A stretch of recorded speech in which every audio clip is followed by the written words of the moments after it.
I'm Thomas Smith, and hello and welcome to the Generator podcast.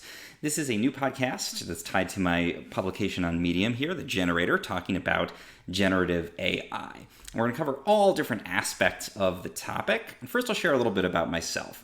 So I've worked in the AI space for a little bit over 10 years now. I have a degree in cognitive science from Johns Hopkins University, which is a lot of AI and brain science when we were still doing it on on a whiteboard, drawing out neural networks and that kind of thing. And obviously it's changed a bit since then. So it's been really exciting to watch the rise of generative AI. I've also run Auto Images, which is an AI-driven photography agency for the last 10 years. And I was an OpenAI beta tester starting in 2020. So I've been able to kind of play with a lot of this stuff from a very early stage. And recently I launched The Generator on Medium. It's a new publication. It's really taken off. The timing was kind of perfect. We launched it in March. It's a Medium partnered publication, and it delves into every single aspect of generative AI. So you can go there and check it out. There's a lot of just wonderful writers sharing all different kinds of perspectives there about generative AI. It's medium.com/the-generator. But this podcast is going to tie into what we share there, and it's also going to expand beyond that and talk a little bit about everything going on in the world of generative AI because, again, it moves so fast at this point, it's kind of hard to keep up, even as somebody who's been doing this for 10 years. It's very exciting, but it's also full of a lot of hype, and it's hard to know what's real, what's not real, what's important. So I'm hopeful that, through my experience and then the really amazing writing coming from all of our contributors on The Generator, that we can shed some light and share some news and just kind of clue you into what's happening in the world of generative AI. So let's dive right in. Today we're going to talk about a new announcement or a new kind of tool that's launched in the last couple of weeks. And this is an Auto GPT. So we've all, I'm sure if you're listening to this, you've probably heard of, probably used ChatGPT, which is sort of the most popular generative AI system that everyday people are using at this point. Over 100 million users for that platform from OpenAI in the first, I think, month. It's one of the fastest growing apps in history, really a pretty incredible piece of software built on a large language model. But ChatGPT is kind of limited in the sense that what you're putting in a prompt, you're getting a response back. It's iterative, you can chat back and forth, but you can't sort of give it a task and let it kind of figure everything out by itself. You really have to guide it, and you have to understand exactly what you're asking for and exactly the right way to ask it. And that's why we see people in this new field of prompt engineering, which are people who can write really great prompts for these kinds of systems, raking in hundreds of thousands of dollars a year in some cases. Auto GPTs aim to take that concept and kind of turn it on its head by taking a generative AI system like ChatGPT, or in this case GPT-4, which is the underlying technology behind ChatGPT, and wiring it up with other AI systems. So basically like creating a bunch of different GPT-4s and then having them kind of connect themselves together and chain themselves in a way that allows them to solve more complex problems. And Paul Del Signor really pursues this in The Generator. You can go read his article here about what this creates. But essentially it creates an autonomous AI agent, something where you can give it a problem and you don't have to get the prompt exactly right. You can literally just say, this is what I need you to do.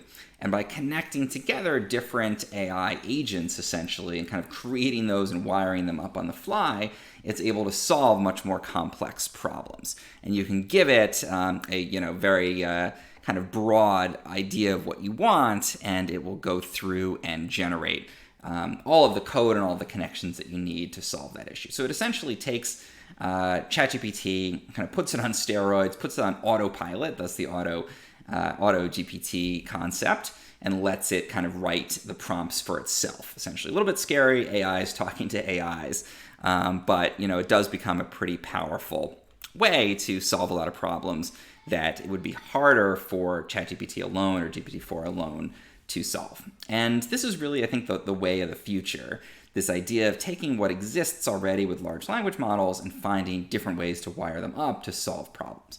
And Sam Altman of OpenAI has really said as much. He said, last week that the strategy of just building bigger and bigger and bigger models is played out. There's not much more you can do with that. They're not training a GPT-5. They're kind of turning to other approaches.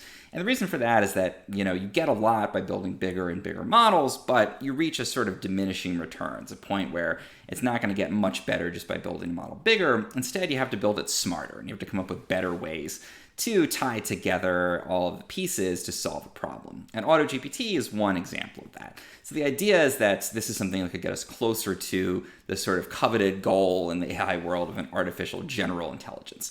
Something where it's almost like a super intelligent assistant or another human, where you can say to them, not, write a blog post in the following format using these things, and kind of give this whole very complex prompt. But you could literally just say, I'm curious about this, write me a blog post about it, or write a report on what's going on in the world in this particular place, or something like that. Or, write me an article for a technical journal on this topic. And it would do the research and connect things together, figure out what you want, structure it all nicely, proofread it, put it all together for you without you having to write a bunch of really detailed prompts. And again, that moves us towards this AGI without needing to build bigger and bigger and bigger models. You've got the existing model, it's good enough, you wire it together in a more creative way and solve a problem with it. So that's the basic idea. And Chris Kokoski shared very recently on the Generator a even more detailed article going into this concept in a lot more detail. And one of the things I love about his article is, if we come down here, if you're seeing this on the screen, if you're listening to it, you can go to, again, medium.com/the-generator. But Chris is sharing a couple of different actual tools here that you can go and play with now if you want to implement one of these systems. So the best known one out there is the original, which is Auto GPT, and that's something you can actually download on GitHub. You're gonna have to learn or know how to implement it. It's all code. It's a little bit complex if you're not used to, compiling things and setting things up, but it is something that you can build or have your development team build and implement. And again, if you Google GitHub Auto GPT, you can get there, or you can go to Chris's article and have a look at that. Another one is Google's Auto ML. You can go in there and use that system, try it out, and that allows you to kind of create machine learning models, and it's a no-code or low-code type of an option. You can also go through some of the models on Hugging Face. Hugging Face is a very well-known website for sharing AI models, and they have some NLP models you can start to chain together or connect up with GPT-4 if you have access to the API and tie these things together. One thing that I thought was really cool, I recently wrote an article about Hugging GPT. It's another approach to Auto GPT. It actually uses ChatGPT to connect different models, different AI models from Hugging Face. So for example, maybe you give it a prompt like, here's an invoice, read me the invoice, physical paper or image of that paper, and you want it to read the text on there. The kind of high-level model of ChatGPT, or essentially ChatGPT is GPT-4, will figure out what you want and figure out the right tasks and the right underlying models needed. Maybe it needs an OCR system, it needs a text-to-speech system. It'll go to Hugging Face and actually grab those models, and then again, like an Auto GPT, wire everything together on the fly, code it all together, as you sit there, and you can end up with a fully, usable model that can do things like, take in an image and read it to you aloud. And so again, it's this approach of, not bigger, but smarter, connecting to an outside resource in this case, connecting AIs together in the case of the traditional Auto GPT. So again, if you're a developer, if you're so inclined, check out the tools in Chris's article. There's also some really great analysis that he shares about, what you can do, what kinds of industries this could potentially disrupt, the advantages of these kinds of things. And really, it's things that are a little bit more complex than just something you could solve with ChatGPT. So ChatGPT, maybe you're planning a vacation and you want to know 10 things to see in San Francisco. Plug that in. You can literally just say to it, give me 10 things to see in San Francisco. It's going to give you a pretty passable list or some things you can look into. But, if you want to say, solve this medical challenge, probably shouldn't be using generative AI for that at this point, but diagnose this patient, it's not going to be able to do that because it doesn't really have that complex chain of reasoning that's required for that. But an Auto GPT, as Chris points out, could potentially do that by connecting together a bunch of different AI agents, each of which would be specialized, maybe pulling in some medical field-specific models through a system like Auto GPT, connecting them all together, and then solving a more complex problem like, in the future, not yet, don't use this in real life for this task, but diagnosing a patient, responding to a customer query in a call center, doing project management where there's a lot of complex different things to weigh, different data sources to connect to, that kind of thing. Definitely something that could happen down the line. So Auto GPTs, I think, are something that are going to keep getting built out. You're probably going to see this in terms of more specialized models that work in very specific industries, for example.